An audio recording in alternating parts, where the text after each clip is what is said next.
नमस्कार, मैं हूं आकांक्षा शर्मा और आप देख रहे हैं हमारा weekly special programme the week that was, जिसमें हम बात करते हैं हफ्ते की खास खबरों की और करते हैं उनका विश्लेषण। सबसे पहले इस हफ्ते की खास हेडलाइंस।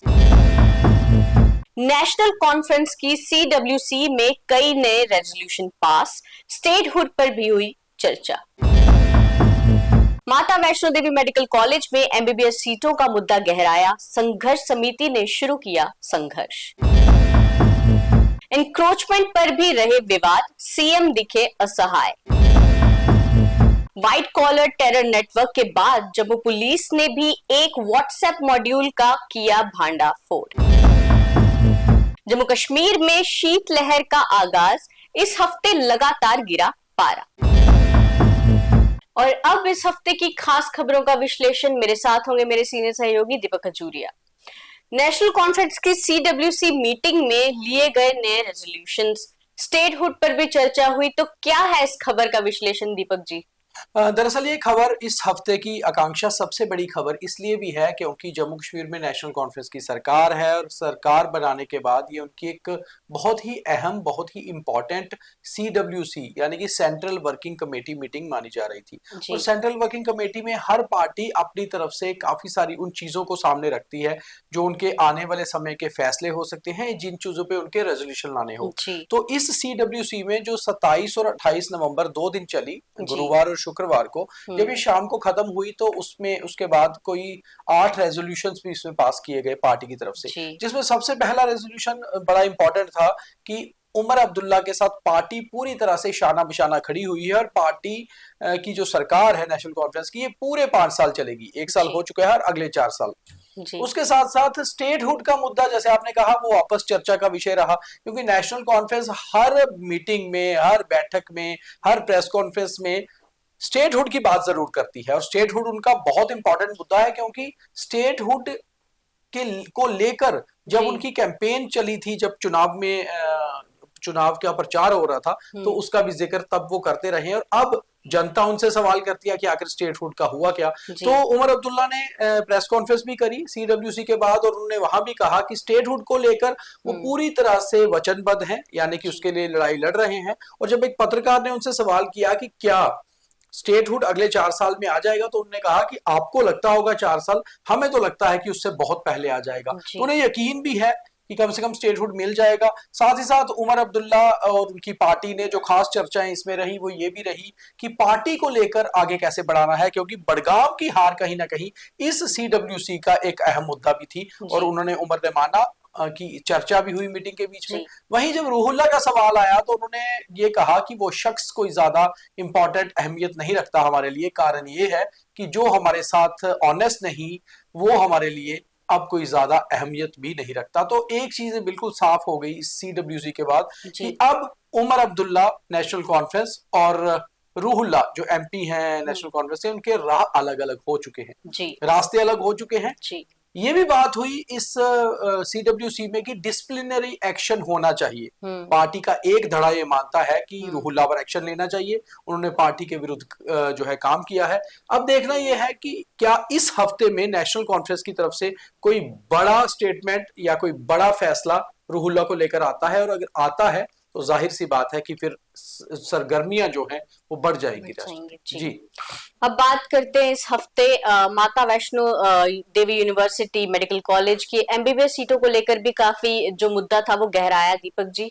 और बात करें संघर्ष समिति की, तो उन्होंने भी अब संघर्ष शुरू कर दिया है। देखिए कांक्षा जी, माता Vaishno Devi institute of medical excellence जी, यहाँ पिछले करीबन 15 दिनों से ये मुद्दा जो MBBS सीट्स का है, बेहद जो है अब ज्यादा गहराता जा रहा है। उसका कारण ये है कि अभी तक श्राइन बोर्ड फैसला नहीं कर पा रहा कि रूल्स के हिसाब से, कानून के हिसाब से क्या ये सीट्स जो अलॉट हो चुकी हैं और जिन बच्चों की एडमिशंस हो चुकी हैं, क्या वो अब कंटिन्यू करेंगे या फिर कोई और फैसला आएगा। वहीं दूसरी ओर अगर बात करें इस एकेडमिक सेशन की, तो वो शुरू होने वाला है, तो क्या ये स्टार्ट हो जाएगा और अगली बार से कोई नया फैसला होगा, क्योंकि कहीं ना कहीं श्राइन बोर्ड माइनॉरिटी स्टेटस को लेकर कुछ गलती कर चुका है, जो एक डॉक्यूमेंटेशन नहीं दी गई। इस हफ्ते भी ये मुद्दा गरमाया रहा, स्टेटमेंट्स भी आए, और अब इस मुद्दे को टेक्निकल से ज्यादा पॉलिटिकल कलर दिया जा रहा है। बिल्कुल। इसी बीच एक संघर्ष समिति बन गई जिसमें सनातन धर्म सभा, बजरंग दल, वीएचपी, ये जी। सभी जो संगठन हैं इनके नेता ने मिलकर एक समिति बनाई। उस समिति ने कल यानी कि शनिवार से संघर्ष भी शुरू कर दिया, रघुनाथ मंदिर के बाहर से प्रोटेस्ट निकाला।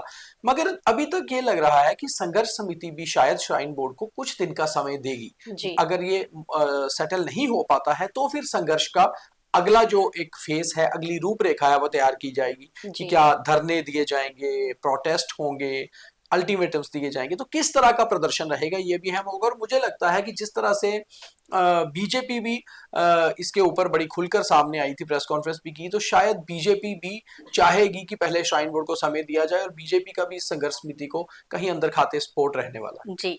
इस हफ्ते एनक्रोचमेंट ड्राइव को लेकर भी काफी विवाद रहे और सीएम काफी असहाय दिखे इसमें, दीपक जी।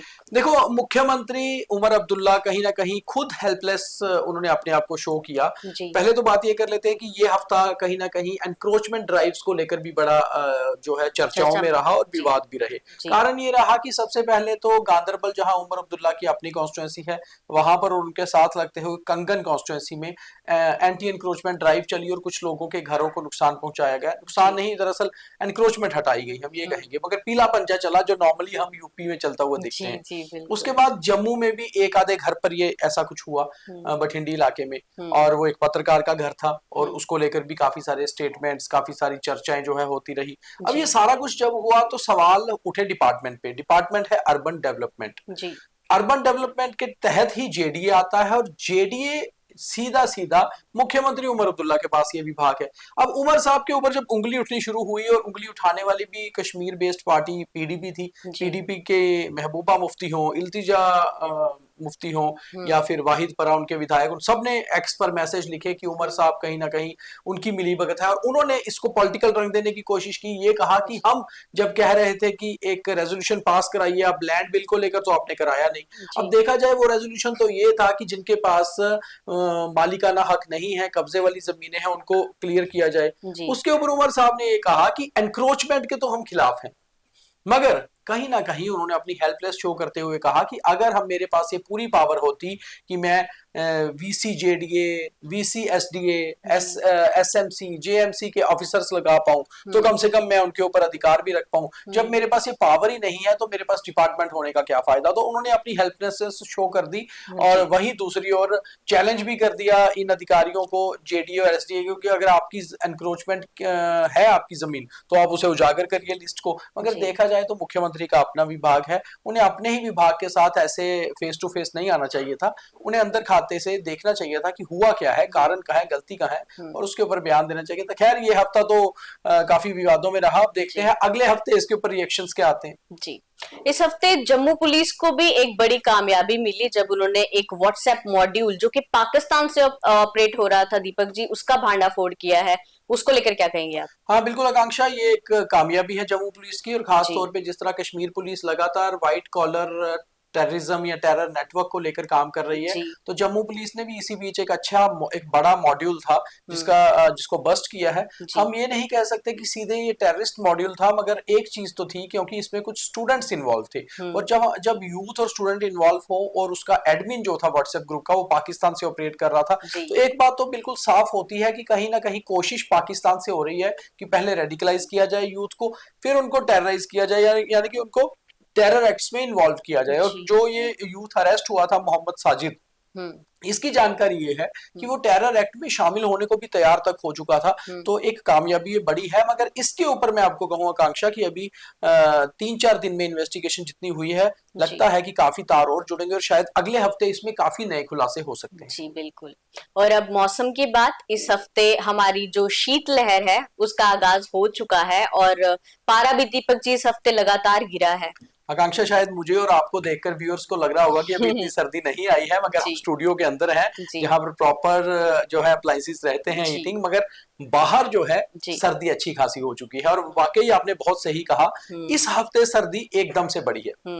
मंडे से लेकर सैटरडे तक पिछले 6 दिनों में टेम्परेचर जम्मू का लगातार बढ़ा है। जहां दिन का टेम्परेचर 13-14 डिग्री रहा करता था, वहीं ये 9 तक आ गया। और ऐसे ही जम्मू के पहाड़ी इलाके और कश्मीर का टेम्परेचर भी बहुत गिरा है। पारा इतना गिरा है कि कश्मीर में इस सीजन में अभी इस हफ्ते में फ्राइडे को -4 डिग्री तक गया था, सैटरडे -3 था, उससे पहले -2 -1 0 तक गया। और अगर हम बात करें बाकी इलाकों की तो पांपोर में -6, जोजिला पास सबसे ज्यादा ठंडा इलाका -16 के साथ। वहीं अगर जम्मू के राजौरी की बात करें तो 1 या 2 डिग्री तक पारा पहुंच चुका है। उधमपुर में पारा इस हफ्ते 4 तक रिकॉर्ड किया गया। तो कुल मिलाकर इस हफ्ते आप ये कह सकते हैं कि एक तरह से शीतलहर या सर्दियां शुरू हुई हैं और इस बार 1 महीना जल्दी हुई है। पिछले साल 2024 में 27 दिसंबर को पहला स्नोफॉल हुआ था और इस बार लग रहा है कि शायद हम जब अगला the week that was record कर रहे हो आकांक्षा, तो शायद स्नोफॉल हो गई और शायद हम भी थोड़े ज्यादा गर्म कपड़ों में नजर आए। जी बिल्कुल। तो ये था इस हफ्ते की खास खबरों का विश्लेषण और इस हफ्ते का weekly programme the week that was.